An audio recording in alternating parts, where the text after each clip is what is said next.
Uniclac.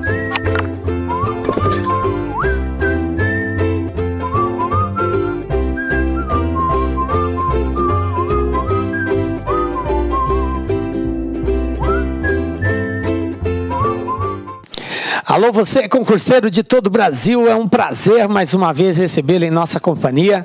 Seja bem-vindo, meu amigo, minha amiga, a este site de sucesso que vai fazer de você mais um dos nossos campeões. Sou o professor Jefferson Fiel, professor de matemática e raciocínio lógico, galera. E na aula de hoje, quero falar especialmente com você, exatamente, você que vai fazer aí o processo seletivo do HMC, Hospital Municipal de Cuiabá. Galera, nós preparamos aí umas aulas de exercício, na verdade 2 módulos, né? 2 aulas de exercícios exclusivos da Banca Selecom, para poder contribuir no seu processo de ensino. Você que adquiriu as videoaulas, tem lá toda a parte teórica, tem exercícios lá, não especificamente da Banca Selecom, por isso nós fizemos esse módulo adicional para poder contribuir com você nesse estudo. Galera, nós dividimos em 2 partes. A primeira aula nossa, nós fizemos exercícios da banca envolvendo a parte do raciocínio lógico, né?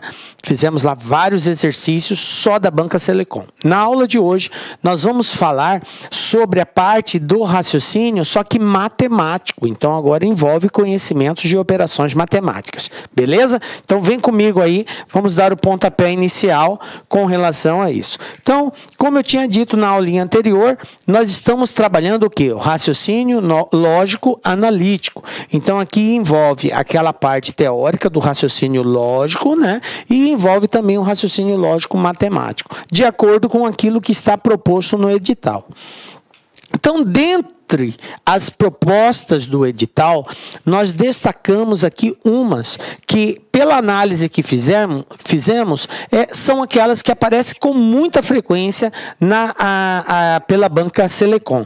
Então, é muito importante a gente entender isso, porque, professor, não basta eu saber só o que tem que ser estudado, mas eu preciso também saber aquilo que precisa mais ser estudado. Então, o que precisa mais ser estudado? Aquilo que aparece com maior frequência. Então, um dos assuntos que aparece muito e está lá no edital é problemas envolvendo números reais. São probleminhas matemáticos, de raciocínio matemático, que envolve conhecimento de algumas operações, né? Não só soma, subtração, multiplicação e divisão, que são as fundamentais, mas também operações com números fracionários, principalmente, tá? Então, a gente vai estar trabalhando aqui. Operações com conjuntos também é uma outra situação que cai muito, envolvendo diagramas, né? Diagramas de Venn. Então, nós vamos fazer uso de diagramas para resolver alguns probleminhas. E, galera, muita atenção nessa parte. Esse assunto é muito cobrado pela Banca Selecom. Não duvido se não vai ter questões desse tipo lá. E por último, a probabilidade. A probabilidade também é outro que todos os concursos da Banca Selecom, na qual probabilidade é um assunto em destaque, sempre tem uma questão envolvendo probabilidade. Geralmente varia de 3 a 5 questões, então com certeza algo disso que nós iremos tratar nessa aula vai ser cobrado nessa prova. Então, vem comigo, vamos lá para os exercícios. Primeiro exercício aqui, gente, ó. O que eu tenho, professor, nesse? Caiu em 2018, né, no processo seletivo para CCTEC, técnico de apoio educacional. Esse exercício diz o seguinte, ó. Em um certo mês, Júlia pagou 2/5 de uma dívida. No mês seguinte, desembolsou R$ 340 para pagar 1/3 do que ficou devendo no mês anterior. O valor total dessa dívida corresponde a... Aí eu tenho aqui as alternativas. Bom, antes de resolvermos isso, vamos recordar operações com fração. Você precisa saber isso para poder resolver esse exercício. Então, vem comigo aqui. Gente, olha só. Primeiro, o que é uma fração, professor? Fração. Fração, gente. Fração é uma podemos dizer que seria a representação de uma divisão. É uma forma de nós representarmos quando eu não tenho uma parte inteira, quando eu tenho um valor sobre o outro. Então, uma fração é uma representação, digamos assim, é parte de um todo. Certo? A fração ela não é o todo, a fração é parte de um todo, apesar que o todo também pode ser representado na forma de fração. Mas nós nos referimos à fração, geralmente, à indicação de parte de um todo. Então, eu sempre vou ter assim, ó, um termo em cima e um termo embaixo. Tranquilo? Então, eu tenho uma parte A sobre B. A sobre B é uma representação de B, de parte de B. Pode ser até uma parte maior que B, não necessariamente igual a B. Tranquilo? Então, isso é uma fração. É uma representação assim, onde o cara de cima é chamado numerador, o de baixo é denominador. Como que nós usamos a fração? Para representar essa parte. Por exemplo, se eu tenho aqui, ó, eu tenho aqui um quadro dividido em 1, 2, 3, 4, 5, 6 partes. Eu tenho aqui um quadro dividido em 6 partes. Se eu utilizar 2 dessas 6 partes, como que eu represento a fração que eu usei? Eu vou representar de um total de 6, eu usei 2. Então, eu tenho 2 sobre 6. Tranquilo? Agora, o que eu quero que você entenda é o seguinte. Se você usou 2 de 6... quanto que restou? Quanto que restou?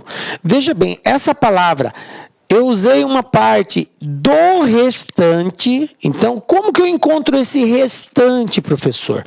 É só você verificar aqui. Se de 6 partes você usou 2, quantas que restam você usar?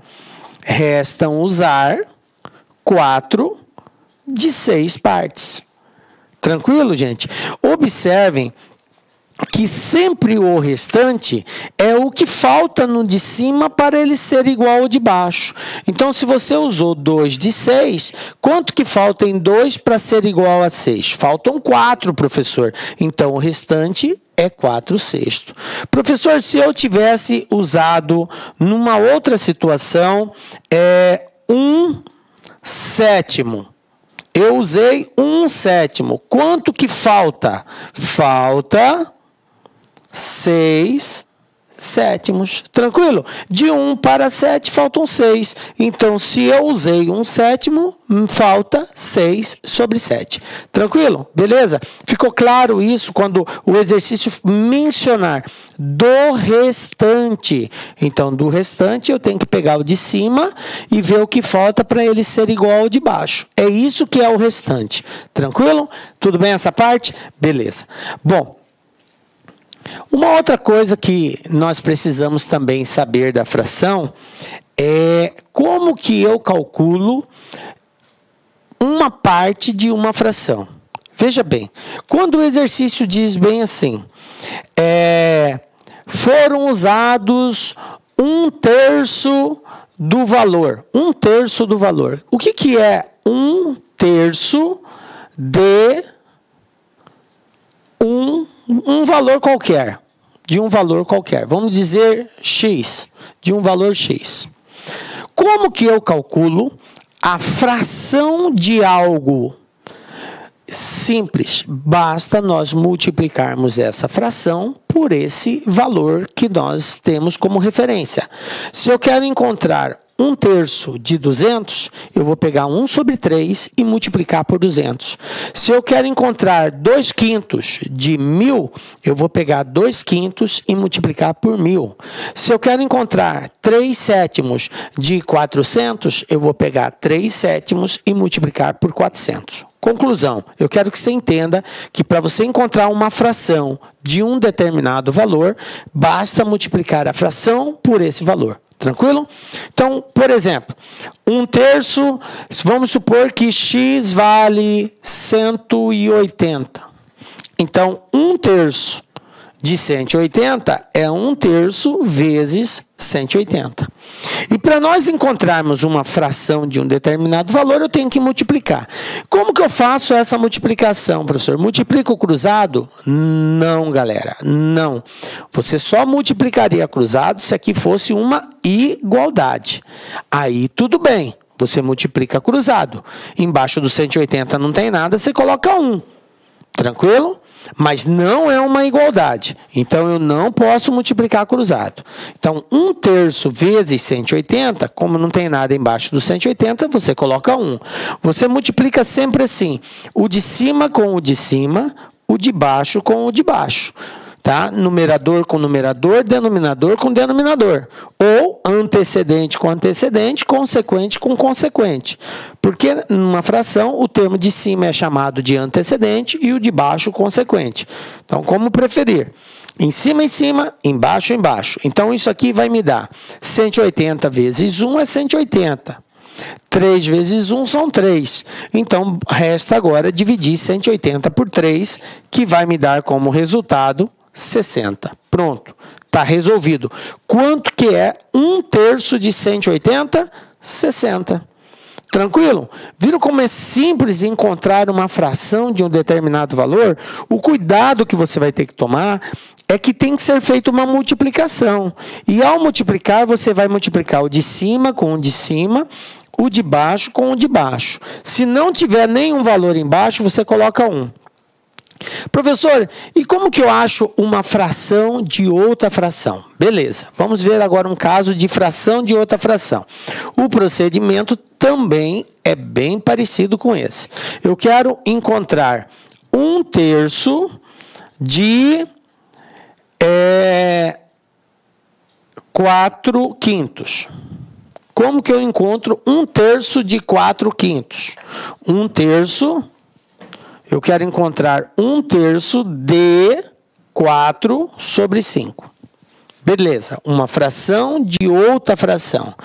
Normalmente, a gente sempre parte da ideia que, para encontrar uma fração de outra, basta multiplicar a fração pela outra fração. Então, vamos fazer isso? Olha só, 1 sobre 3 vezes 4 sobre 5. E ao multiplicar fração, eu respeito sempre o de cima, multiplico o de cima, o de baixo, multiplico o de baixo. Portanto, eu vou ter aqui 1 vezes 4, 4. 3 vezes 5, 15.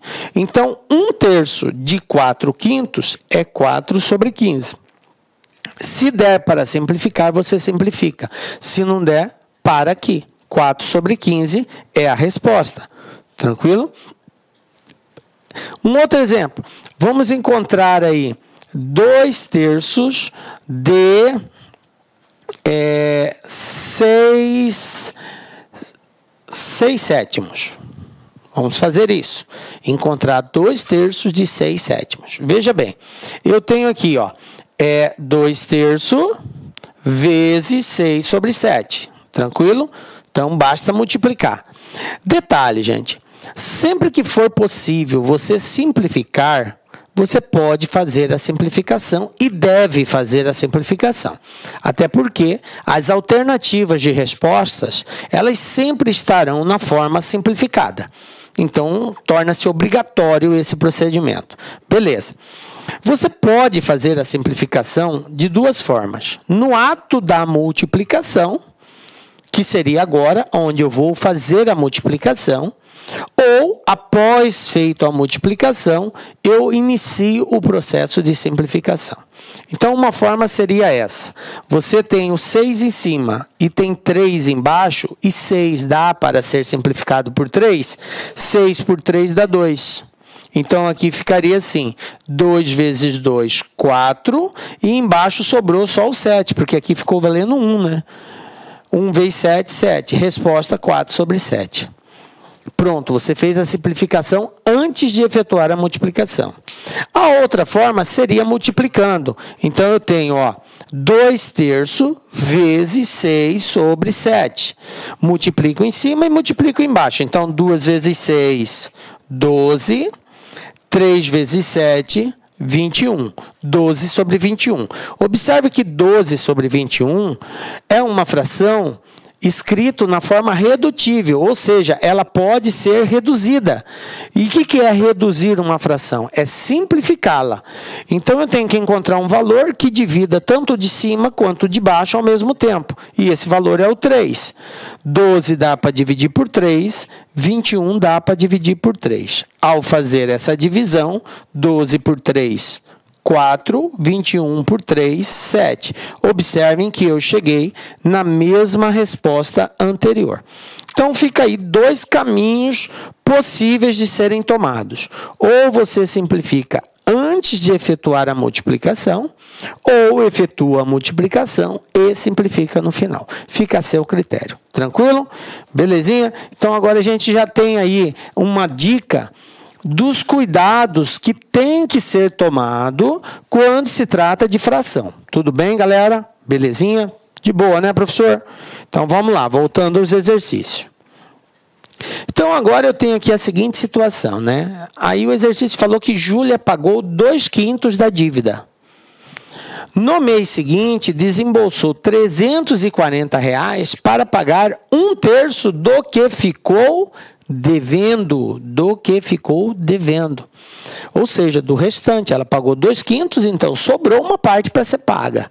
O valor total dessa dívida corresponde a... Bom, como que eu vou fazer isso aqui?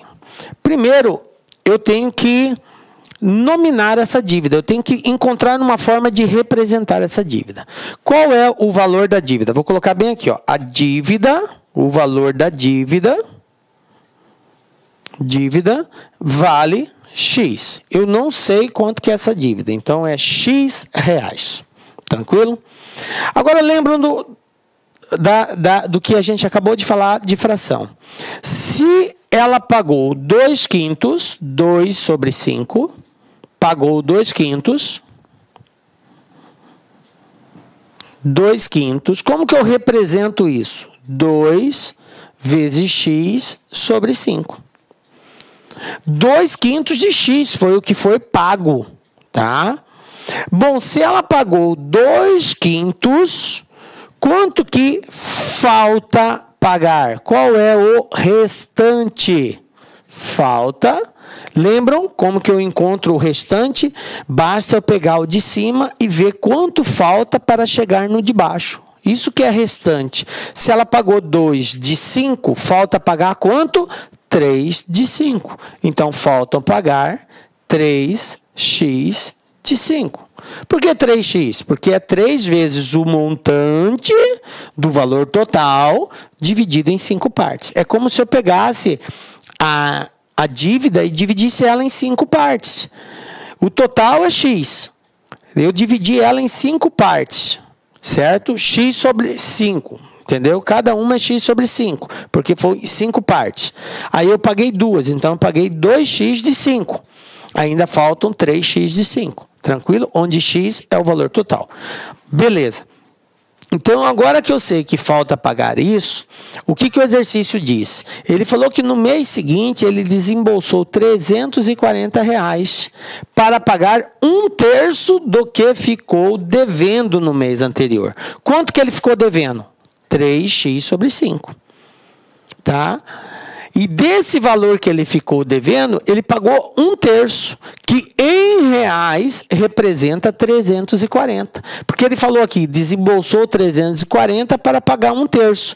Então, em outras palavras, 1/3 do restante equivale a 340 reais. Porque se ele pagou 340... Se ele desembolsou 340 para pagar 1/3 do que restou, é porque 1/3 do que restou vale 340. Como que matematicamente eu represento isso? Assim, ó, 1/3. Lembram como que se encontra uma fração de outra fração? Multiplicando. Então, 1/3 vezes o que sobrou, 3x sobre 5, isso é igual a 340. Entenderam? A representação, a construção disso, 1/3 do que restou equivale a 340. Agora é só desenvolver essa operação matemática. E aí entra naquela, ou você multiplica e simplifica depois, ou você simplifica antes de multiplicar. Olha só, eu tenho um 3 na parte de cima, eu tenho um 3 na parte de baixo. É 1 vezes 3x, dividido por 3 aqui e dividido por 5. Então, eu posso simplificar esse 3 com esse 3? Posso. Quem que sobrou em cima? O 1 e o x. E embaixo, só o 5. Então, vai ficar bem assim, ó. X, vamos para cá, ó. X sobre 5 igual a 340. Como eu quero encontrar o valor de x, que é o valor da dívida, o que eu faço? A regrinha da equação do primeiro grau me diz o seguinte: para encontrar uma variável, eu tenho que isolar essa variável. Portanto, todos os outros elementos que não representam a variável têm que ser isolados também, tem que se passar para o outro lado da igualdade. Então, nesse caso, o 5 está aqui dividindo, ele vai para lá, multiplicando. Conclusão, quem é x? 5 vezes 340. E fazendo esse cálculo, 5 vezes 340, nós vamos encontrar 1.700. Portanto, resposta letra A. Tranquilo, gente? Belezinha? De boa? Compreender o contexto do exercício? Então, eu procurei ser bem pausado. Se você entender bem o que é uma fração, como que representa parte de uma fração, como que se encontra o resto de uma fração, como que se encontra fração de fração, beleza? Então, tá aqui, resolução do primeiro exercício nosso aí. Beleza, né, galera?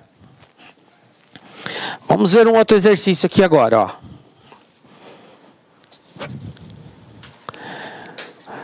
Também o mesmo concurso, CCTEC, técnico de apoio educacional. Agora, tem exercícios que vai envolver um pouco de raciocínio lógico matemático, tá?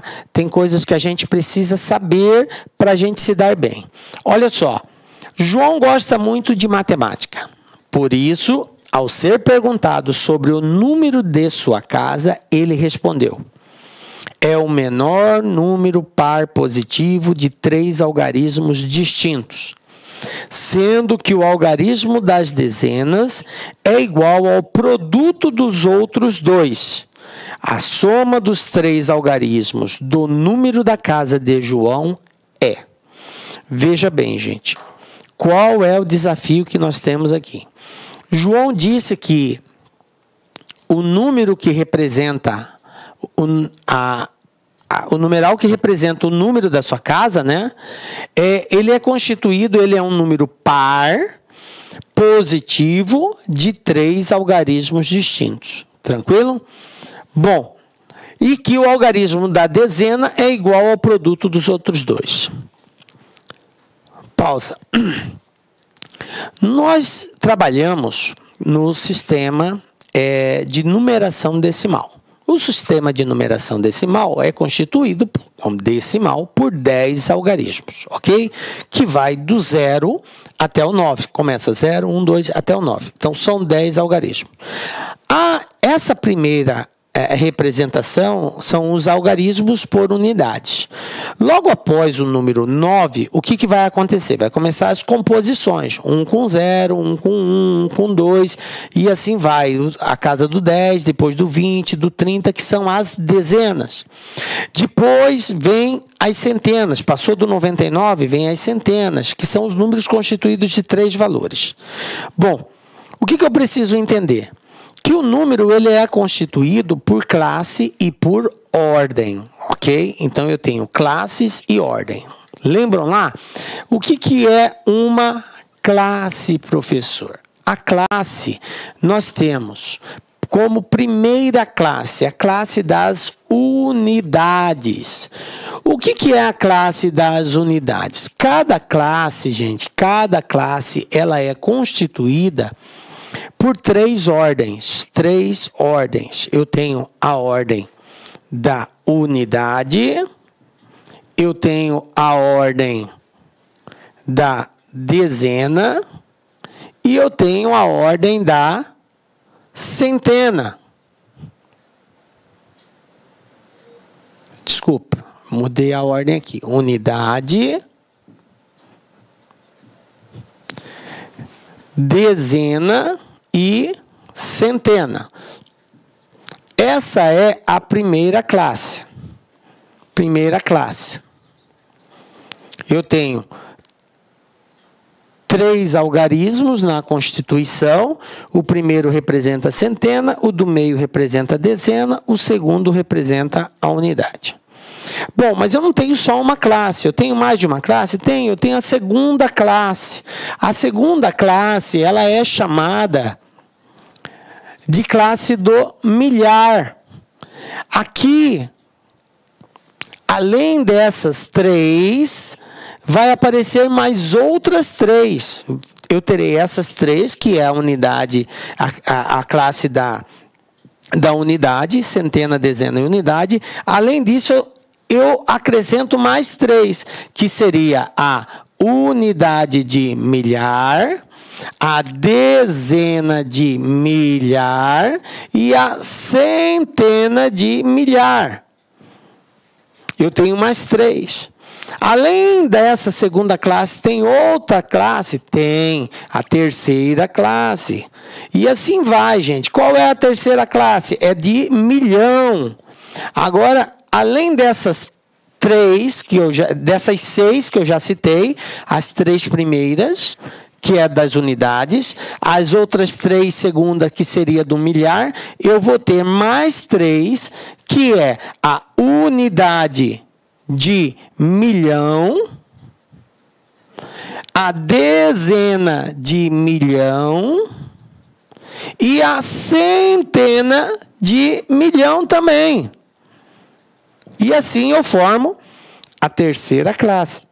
E por aí vai. Tranquilo? Então é assim que nós nominamos os números por classe e por ordem, beleza? Bom, recordados essa parte, vamos nos concentrar aqui. O que eu tenho? Eu estou diante de um número que pertence à classe das unidades, porque são somente unidade, dezena e centena, tá? Ele falou que o número é constituído de 3 algarismos, então eu vou ter só unidade, dezena e centena. Tranquilo? Beleza. Bom, agora vamos voltar lá para o texto. O que o texto nos fala aqui, ó? Então, eu vou aqui, centena, dezena e unidade. Aqui, ó, centena, dezena e unidade.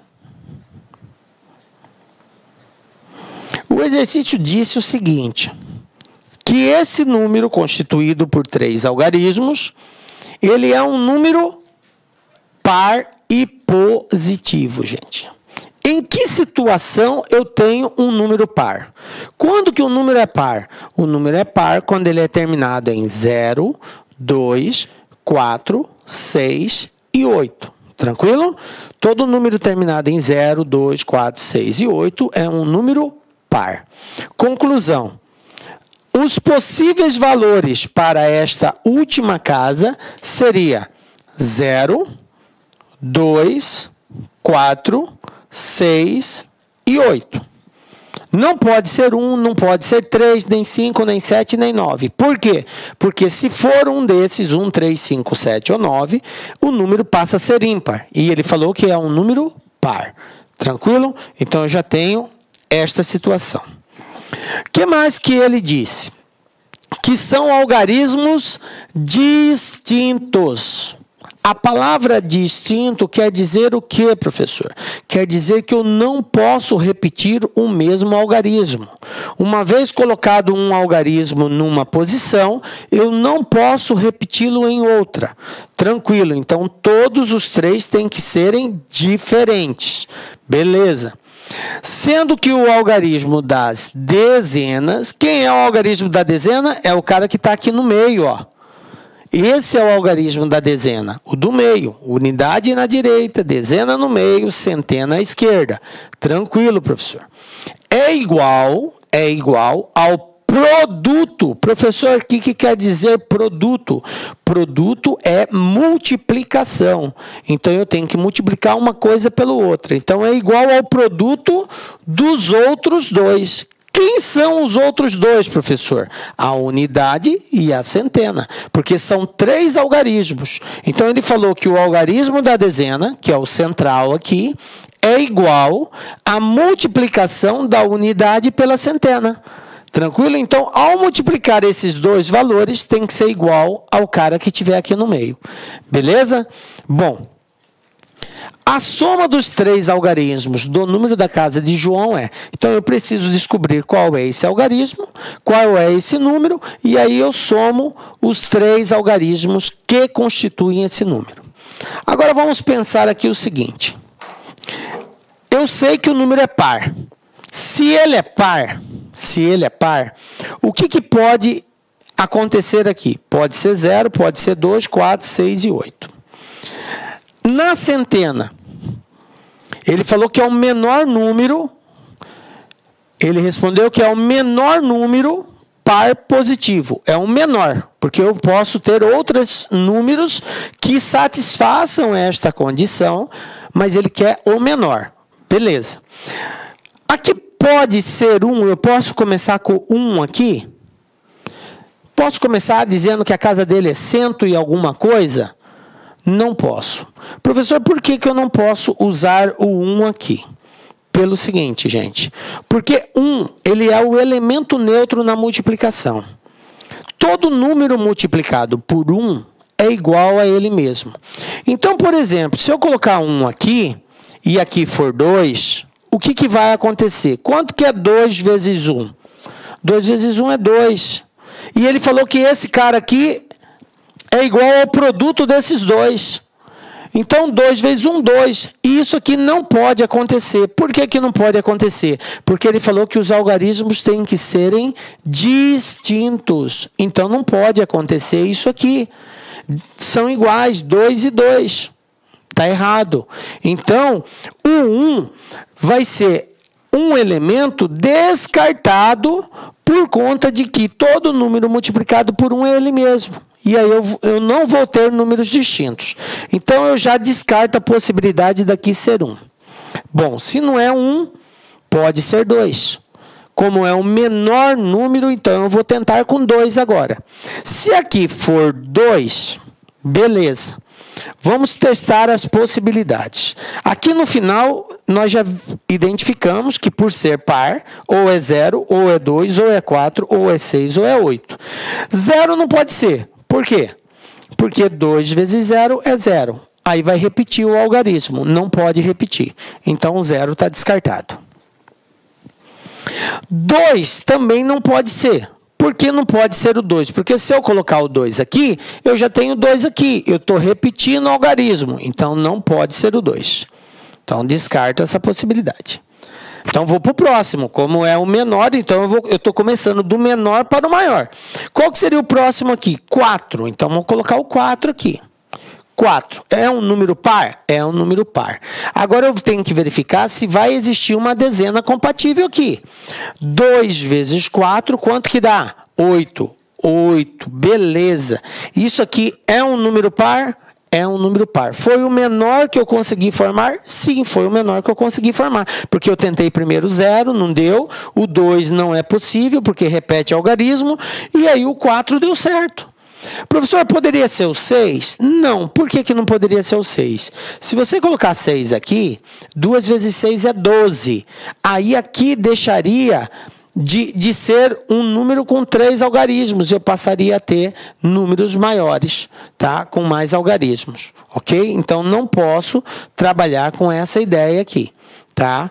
Então, não daria e nem seria o menor também, porque ele quer o menor. Beleza? Então, tá aqui. Encontrei 284.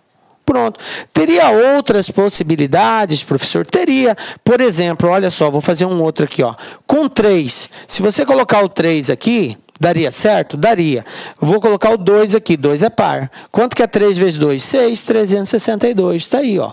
Eu encontrei um outro número par, na qual a dezena é igual ao produto da unidade com a centena. satisfaz a condição. Só que assim, esse é o menor número? Não, não é o menor número. O menor número vai ser o 284. Tranquilo?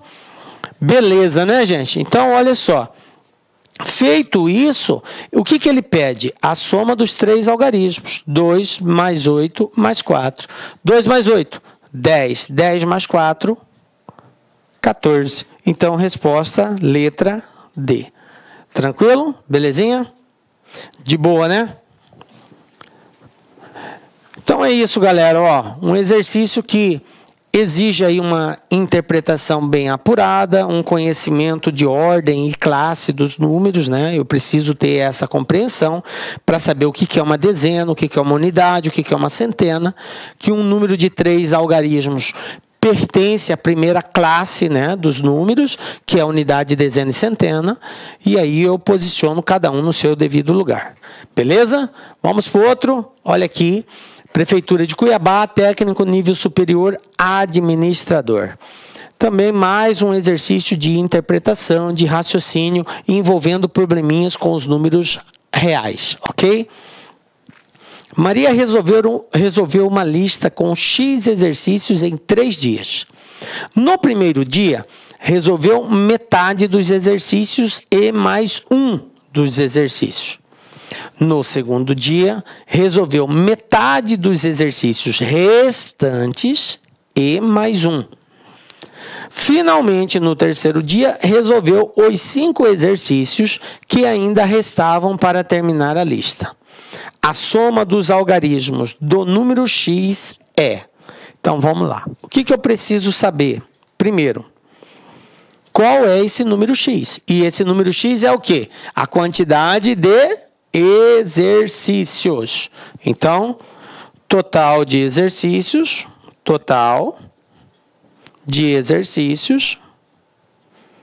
é X. Pronto, vou representar por X. Primeiro passo é isso. Beleza. Agora que eu sei que eu tenho X exercícios, eu vou, de acordo com o proposto no enunciado, fazer as devidas anotações e representações matemáticas. Porque agora o objetivo é transformar essa linguagem escrita numa linguagem matemática, numa operação matemática, para que eu possa desenvolvê-la e encontrar o valor de X, no caso, a quantidade de exercícios. Então, vamos transformar isso para uma linguagem matemática. Como que eu faço isso? Primeiro, eu vou elencar o que ele fala a respeito do primeiro dia. O que aconteceu no primeiro dia? Eu sei que eu tenho um total de X exercícios. Tranquilo? Ele falou o seguinte, que no primeiro dia ele resolveu a metade dos exercícios e mais um. Como que eu represento isso? Qual é a metade de X? X sobre 2. Muito bem. Então, no primeiro dia ele resolveu X sobre 2 mais 1. Então, mais 1. Está aqui, ó. Esta é a representação do que ele resolveu no primeiro dia. Tranquilo? No segundo dia, ele falou o seguinte, resolveu metade dos exercícios restantes, e mais um. Veja bem, gente, quantos exercícios restaram? Professor, ele resolveu a metade. Se ele tivesse resolvido só a metade, pensa comigo aqui. Se ele tivesse resolvido só a metade, quanto que iria restar? A outra metade. Tranquilo? Se fosse só a metade. Se o exercício falasse assim, no primeiro dia resolveu a metade. Beleza. Então, resta outra metade. Beleza, professor. Agora, ele não resolveu só a metade. Ele resolveu a metade mais um. Então, quanto que restou? Não restou a metade menos um? Porque ele resolveu um exercício a mais da metade. Então, o que resta vai ser a metade menos 1. Isso é o que resta. Tranquilo? A metade menos 1. Só que ele falou o seguinte, que no segundo dia ele resolveu a metade do que restou. Ou seja, tudo isso aqui dividido por 2. Tudo isso aqui dividido por 2. Ou eu poderia colocar assim, ó. Vou escrever aqui de uma outra forma para ficar mais compreensível, ó. Vou colocar assim, ó. X sobre 2 menos 1, que seria a metade, menos 1. Tudo isso dividido por 2. Tranquilo? Ó, a metade menos 1 é o que restou. Só que ele falou que no segundo dia ele resolveu a metade do restante mais 1. Então isso aqui tem que ser somado mais 1. Tranquilo? E no terceiro dia, ele resolveu 5, que é o que faltava. Terceiro dia, 5. Tranquilo até aqui? E compreendido, a parte mais difícil, gente, é fazer essa leitura aqui. Professor, eu entendi, fiz a leitura, beleza. Agora vamos lá. Vocês concordam comigo que o total de exercícios é a quantia que ele resolveu do primeiro dia, mais a quantia que ele resolveu no segundo, mais a quantia que ele resolveu no terceiro? Beleza? Então, vamos agora organizar isso aqui, ó. Vamos organizar isso. Então, o que ele resolveu? X vai ser igual, que é o total de exercícios, vai ser igual ao que ele resolveu no primeiro dia, x sobre 2 mais 1, mais o que ele resolveu no segundo dia, x sobre 2 menos 1, mais 1, mais o que ele resolveu no terceiro dia, mais 5. Está aqui, ó. Pronto, eu equacionei, eu transformei a linguagem escrita numa linguagem matemática. Professor, e agora como que eu resolvo essa parada, professor?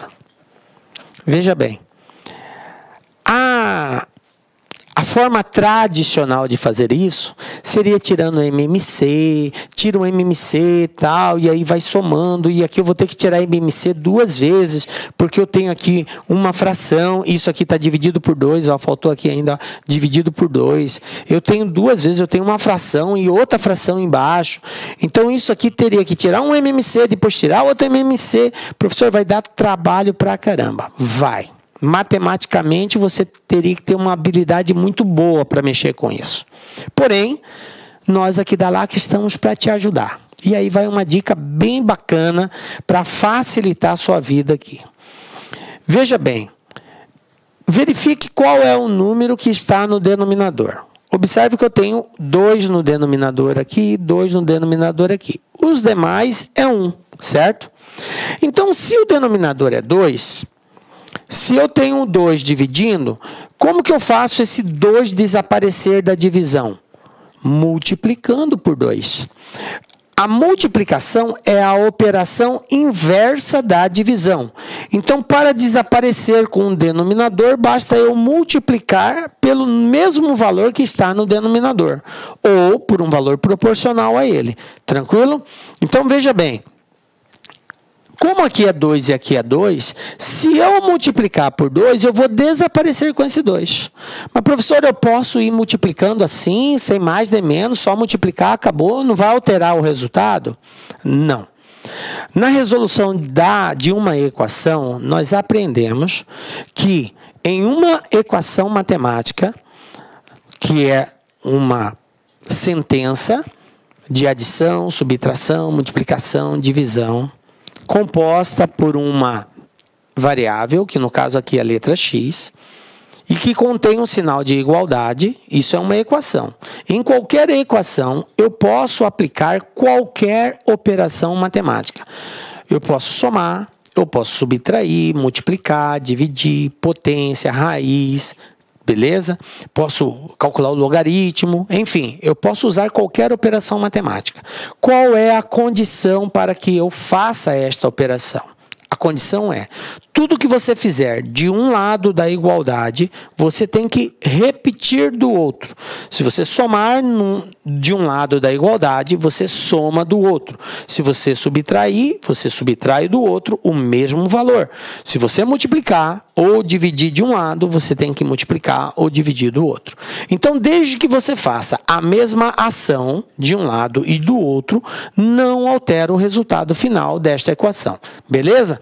Então, é o que nós vamos fazer. Como eu preciso eliminar esse 2, eu vou multiplicar por 2 o lado esquerdo, 2 vezes quem? Quem está do lado de cá da igualdade? Só o x. Então, vai ficar 2 vezes x igual. Vou multiplicar tudo isso aqui por 2. Tudo isso aqui por 2. Então, vai ficar assim, ó. 2 vezes x sobre 2 mais 2 vezes 1 mais 2 vezes x sobre 2 menos 1 dividido por 2 mais... Aqui, se você quiser somar e fazer uma coisa só, ó, poderia ter somado com esse, ó. 5 mais 1, 6. Então, vai ficar assim, ó, 2 vezes 6. Beleza? Eu somei ali, 5 mais 1, 6. 2 vezes 6. Beleza. Agora, vamos lá. 2 vezes x é 2x. Tá aqui. O 2 está em cima aqui, ó. 2 em cima. 2 vezes x sobre 2. Corta 2 com 2. Aqui, ó. 2 vezes 1, então aqui vai ficar x somente. Só x. Mais, aqui, 2 vezes 1, 2. Mais, o 2 está multiplicando, o 2 está dividindo, ó. 2 em cima, 2 embaixo. Corta, sobrou quem? X sobre 2 menos 1. Mais, 2 vezes 6, 12. Tranquilo até aqui? Gente, o que eu vou fazer agora? Professor, eu ainda continuo com um número no denominador. Eu ainda continuo com uma fração. Então, eu vou repetir o processo. Para eliminar essa fração, vou multiplicar por 2. Por quê? Porque quem está aqui embaixo é o 2. Só que eu posso multiplicar só ela? Não, eu tenho que multiplicar todos os elementos. Beleza? Então, eu vou multiplicar tudo isso aqui por 2... E vou multiplicar isso aqui também por 2. Os dois lados, o esquerdo e o direito. Beleza? Então, vamos lá? Vai ficar bem assim, ó. 2 vezes 2, 4. 4x. Agora, o que eu tenho aqui, ó? Eu tenho 2 vezes x, 2x. 2 vezes 2, 4. 2 vezes x sobre 2, corta o x sobre 2 com 2, vai ficar só x. 2 vezes menos 1, menos 2. Mais 2 vezes 12, 24. Beleza? Tranquilo até aqui? Agora, gente, é só isolar a variável. Agora, eu não tenho mais denominador. Então, eu vou pegar esse 2x e esse x e vou passar ele para o lado de cá. Do lado de cá, eu tenho 4. 4x. Quanto que são 2x mais x? 3x. Vem para cá, menos 3. Igual. Do lado de lá, quem eu tenho? 4 menos 2. 4 menos 2 são 2. Mais 24. 2 mais 24, 26. Conclusão. 4x tira 3, sobra x. Igual a 26. Pronto, está aqui, ó. Quantos exercícios tem? 26. X igual a 26. Mas o exercício não quer saber a quantidade de exercícios. A pergunta não é a quantidade de exercícios. É a soma dos algarismos que informa qual é a quantidade de exercícios. Quem são os algarismos de 26? O 2 e o 6. Quanto que é 2 mais 6? 2 mais 6 são 8, professor. Então, resposta letra B. Tranquilo?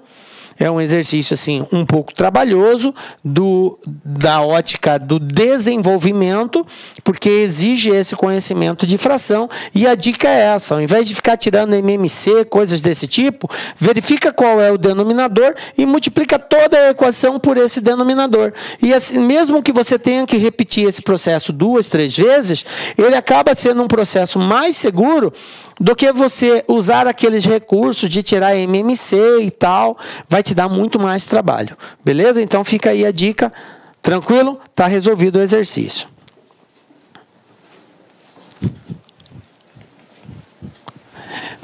Beleza, mestre. Vamos para frente então, ó. O que nós temos aqui, ó? Selecom. Agora a gente entra na parte de conjunto, gente. Olha só. Durante a realização de uma prova, um professor permitiu que seus alunos consultassem os livros X e Y.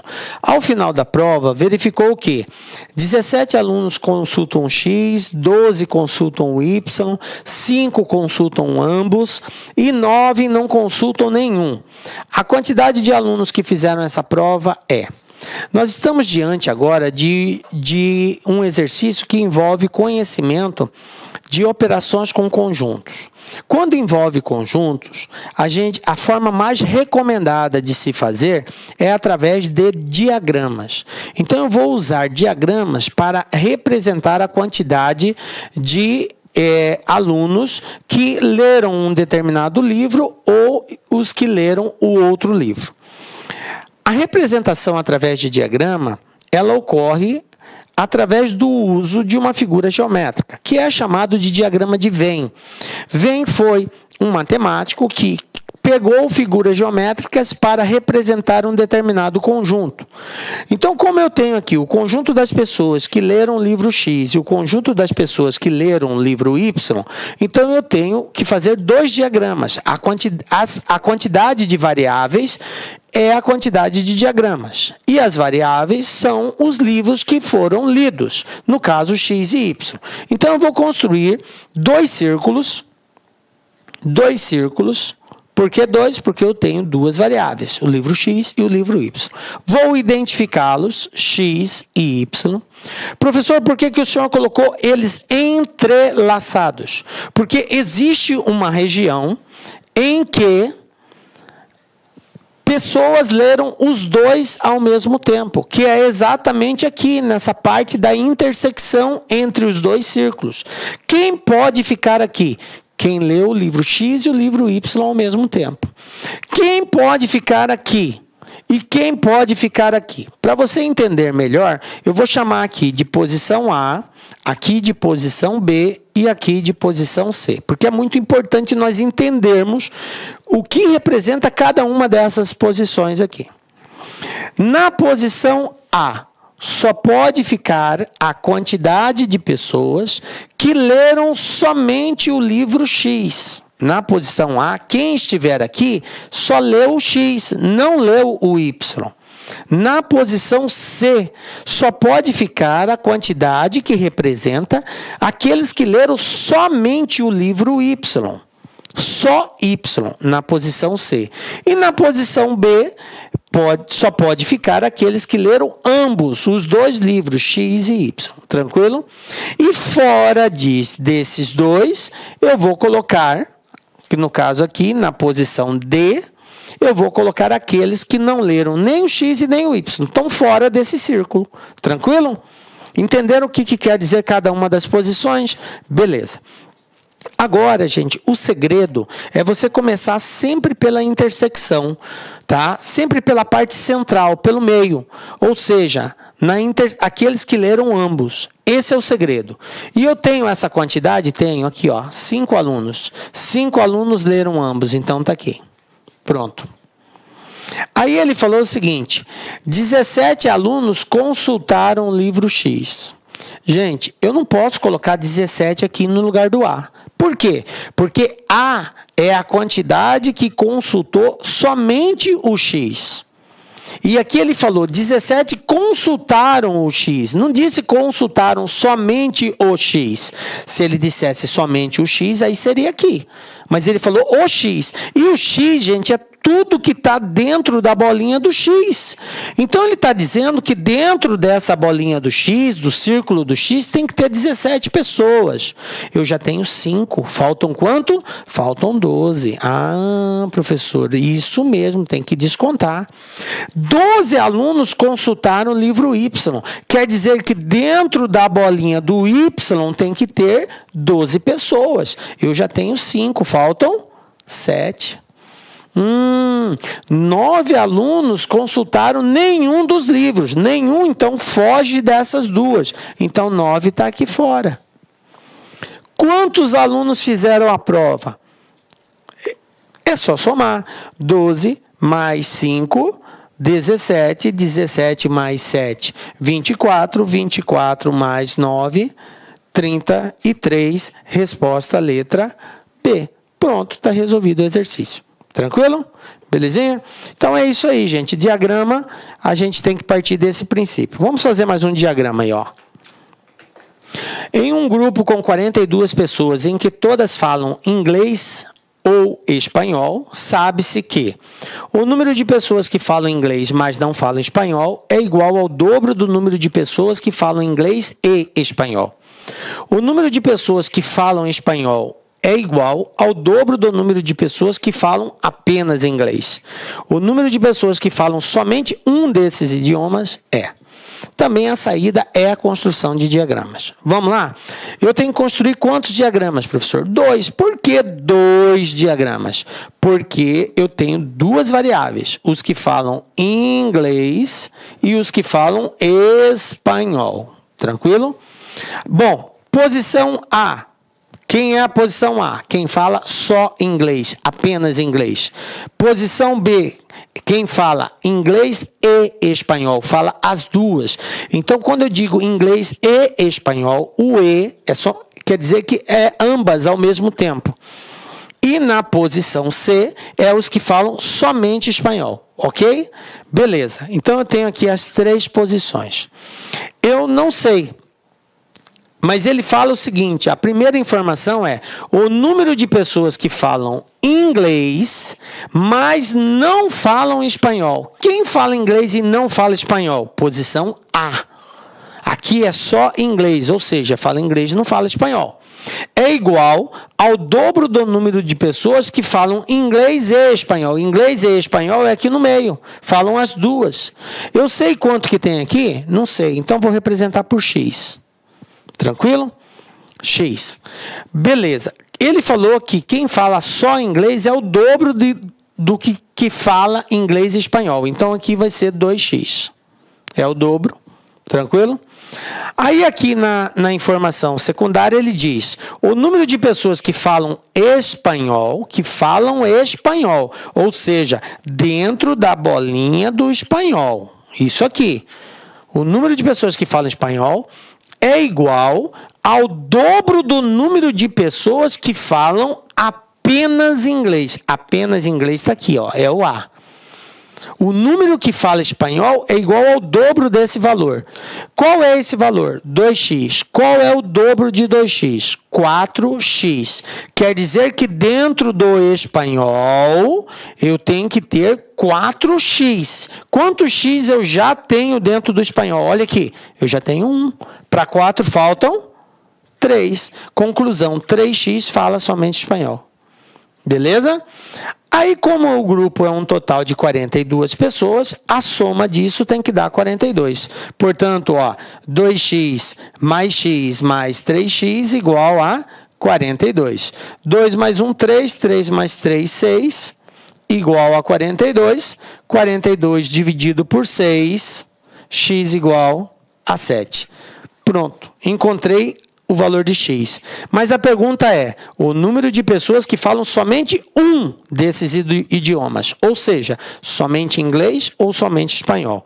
Para descobrir aqui, como x vale 7, 2 vezes 7, 14. Como x vale 7, 3 vezes 7, 21. Então é só somar 14 mais 21, 35. Portanto, 35 pessoas falam somente um desses idiomas. Tranquilo? Beleza? De boa, né, galera?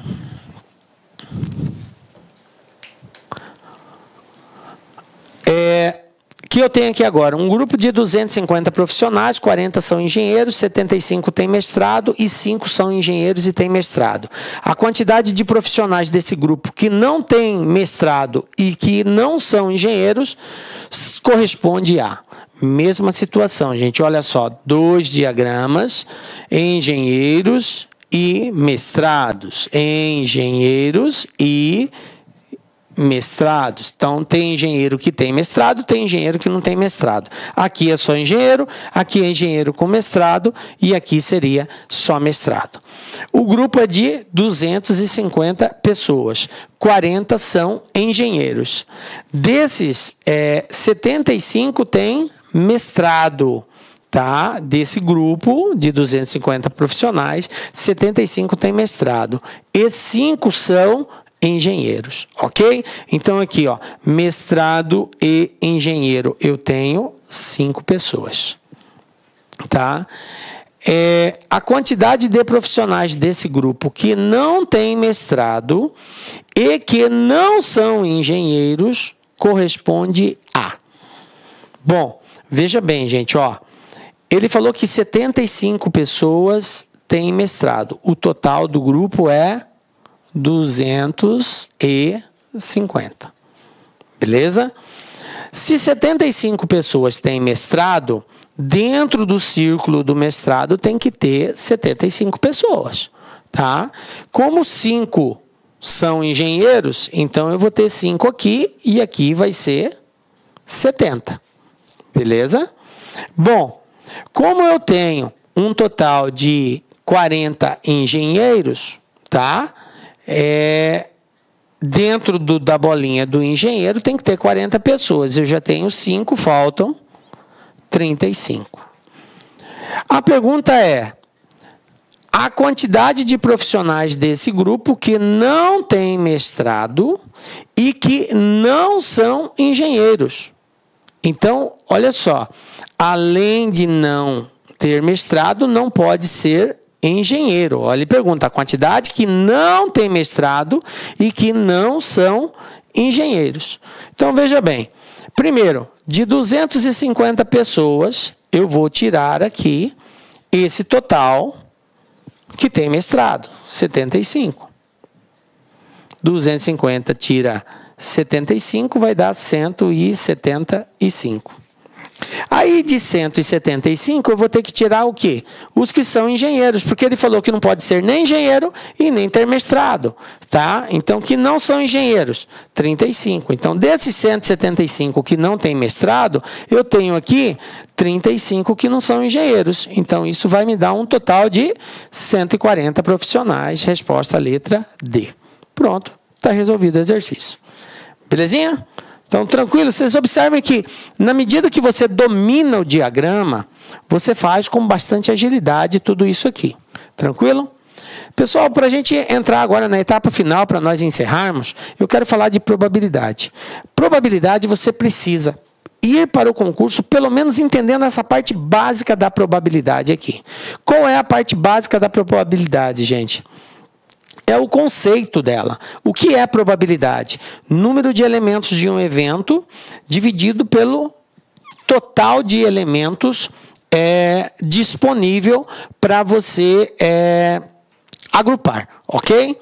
Isso que é probabilidade. Então, a probabilidade de ocorrer um evento sempre vai estar compreendida entre 0 e 1. Por que entre 0 e 1? Porque o 1 seria o total, possível 100% daquilo acontecer, certo? E qualquer valor menor que 1 representa uma porcentagem de chance daquilo ocorrer.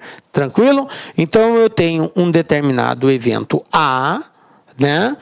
Diante de um espaço, diante de uma série de circunstâncias. Eu quero saber qual a possibilidade, diante dessa circunstância, do A acontecer.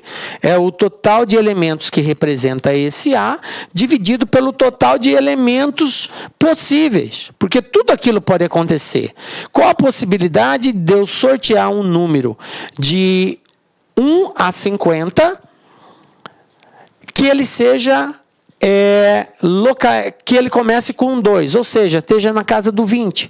Então, pode ser 20, 21, 22, 23, 24, 25, 26, 27, 28, 29. Eu tenho 10 possibilidades de sair um número que comece com 2, de 1 a 50, certo? Numerados de 1 a 50.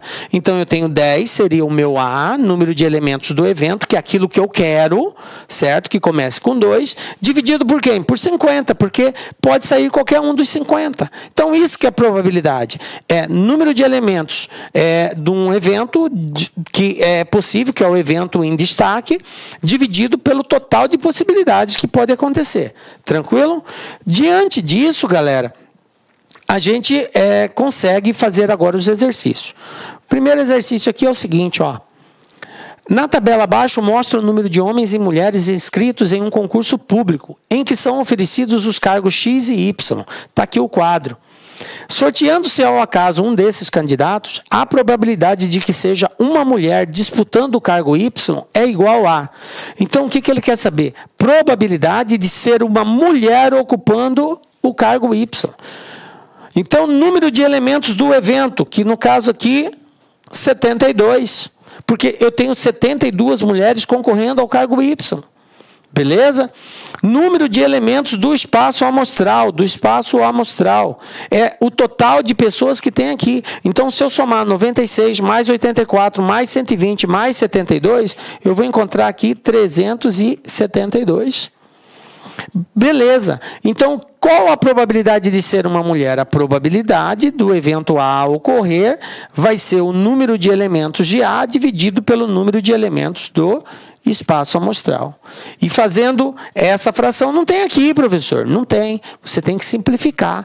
Vou dividir por 2, por 2, por 2, divide por 2 em cima, divide por 2 embaixo, e assim você vai fazendo, aqui vai dar 36 dividido por 186, depois eu divido por 2 de novo, eu vou ter aqui 18 dividido por 93. Aí 18 sobre 93, divide por 3 em cima, divide por 3 embaixo, eu vou encontrar 6 sobre 31. 6 sobre 31, letra D. Pronto, está respondido. Olha como é um exercício simples quando você conhece o conceito de probabilidade. Você acha probabilidade, número de elementos do evento, são 72 mulheres. Número total de pessoas, porque pode sair qualquer uma, 372. Aí é só simplificar e ver a fração correspondente. Beleza, gente? Tranquilo? E aí, para a gente encerrar... Bom, vamos lá. Temos aqui o seguinte exercício, galera. Olha só. Banca Selecom também, né? Cargo administrador. Mais um de probabilidade aí para a gente fechar. Num cofrinho, há somente 50 moedas, sendo 20 delas de R$1 e as demais de 50 centavos. João retira aleatoriamente desse cofre 2 moedas. A probabilidade de ambas as moedas retiradas por João serem de um mesmo valor corresponde a... Bom, vamos entender o que o exercício quer. Ele falou que vai ser retirado 2 moedas. E a pergunta é a probabilidade das duas serem do mesmo valor. Eu só tenho 2 tipos de valores dentro desse cofre. Ou as moedas serão de R$1 ou as moedas serão de 50 centavos. Beleza? Eu só tenho essas 2 opções. Tranquilo? Quantas moedas de R$1 eu tenho? Ele falou que 20 são de R$1. Então, aqui, o número de moedas é 20 moedas. 20 moedas. Ok? Aqui, quantas moedas de 50 centavos eu tenho? Se o total é 50 e 20 é de R$1, é porque 30 moedas são de 50 centavos. Tudo bem até aqui? Bom, gente, a resposta desse exercício está na soma das probabilidades. Então, eu vou ter que calcular qual é a probabilidade de sair a moeda de R$1, vou ter que calcular qual a probabilidade de sair a moeda de 50 centavos, e aí eu somo essas probabilidades para descobrir o a quantidade total de possibilidades que eu tenho de sair do mesmo valor. Então, vai ser o total de possibilidades de um mais o total de possibilidades da outra, tá? Como que eu vou fazer esse cálculo? Vamos lá. Primeiro de R$1. Quantas moedas eu vou retirar? 2 moedas, beleza? Então, para fazer esse cálculo de probabilidade, a gente pensa assim. Total de moedas de R$1, 20. Total de moedas dentro do cofre, 50. Beleza. Então, qual a probabilidade da primeira moeda retirada ser de R$1? É de 20 de um total de 50. Beleza? A probabilidade da primeira moeda ser de R$1, 20 de um total de 50. Qual a probabilidade da segunda moeda ser de R$1? Observe que eu já retirei uma, então eu não tenho mais 20 moedas lá dentro. Eu só tenho 19 moedas de R$1, porque uma já foi retirada. Então me restam uma probabilidade de 19 moedas de um total de quanto? 50? Não, professor. 50 não, porque eu já retirei uma. Então agora eu tenho só 49. Beleza? Então, a probabilidade da primeira moeda ser de R$1 é de 20 sobre 50. Ao retirar essa uma moeda, me restam 19 de R$1 e 49 moedas dentro do cofre. Então, 19 sobre 49 é a segunda probabilidade. Então, o total de probabilidade de sair uma moeda de R$1 é o produto dessas probabilidades. Então, para fazer essa conta, nós vamos fazer o seguinte. Professor, eu posso cortar o 0 do 20 com o 0 do 50? Posso, até facilita, vai ficar números menores. Então, em cima sobrou 2 vezes 19, 38. Embaixo sobrou 5 vezes 49, 245. Pronto. Isso aqui é a probabilidade de sair a moeda de R$1. Agora eu vou fazer a mesma análise para a moeda de 50 centavos. Também vou fazer 2 retiradas. Probabilidade da primeira moeda ser de 50 centavos. Total de moedas de 50 centavos, 30. Total de moedas dentro do cofre, 50. Então, a probabilidade da primeira moeda a ser retirada ser de 50 centavos é de 30 sobre 50. Pronto, retirei a primeira. Ela é de 50 centavos. Então, restam quantas moedas de 50 centavos agora? Só 29. Quantas moedas restam dentro do cofre? Só 49, porque eu já retirei uma. Então, a probabilidade da segunda moeda ser de 50 centavos é 29 sobre 49. Bom, posso simplificar o 0 com o 0, ok? Sobrou em cima 3 vezes 29, 87. 5 vezes 49, 245. Então, observem o seguinte. A probabilidade de ser de 50 centavos vai ser de 87 sobre 245.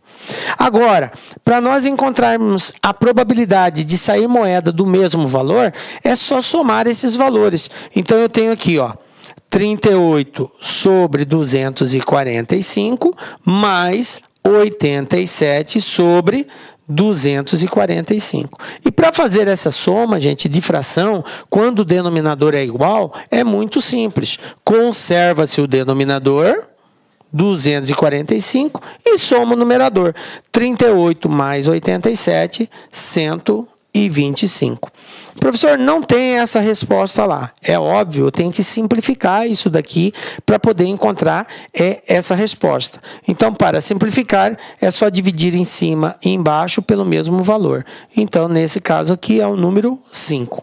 Conclusão, 125 dividido por 5, 25. 245 dividido por 5, 49. 25 sobre 49, resposta letra A. Pronto, está respondido o exercício. Tranquilo, gente? Então, isso aí é probabilidade. Volto a bater na tecla. Guardem bem, no estudo de probabilidade, o que você precisa saber? Que probabilidade é número de elementos do evento dividido pelo total de elementos do conjunto. Se você sabe qual é a quantidade de referência e qual é o total disponível, é só dividir um pelo outro, você tem a probabilidade daquilo ocorrer. Tranquilo? Fique ligado nesse assunto, gente. Probabilidade sempre cai em provas da Selecom aí, quando entra em destaque esse assunto. E é o nosso caso. Beleza? E assim terminamos a nossa aula. Galera, quero dizer que foi um prazer muito grande estar com vocês aqui. Espero ter contribuído aí para o seu conhecimento nessa prova que pode fazer a diferença na sua vida matemática, tá? É uma questão que muita gente geralmente tem dificuldade. Que Deus te abençoe e continue firme e forte. Nos encontramos na próxima aula, com a graça de Deus, porque só Ele nos dá a certeza de estarmos aqui. Um beijo forte no seu coração. Até a próxima. Tchau, galera.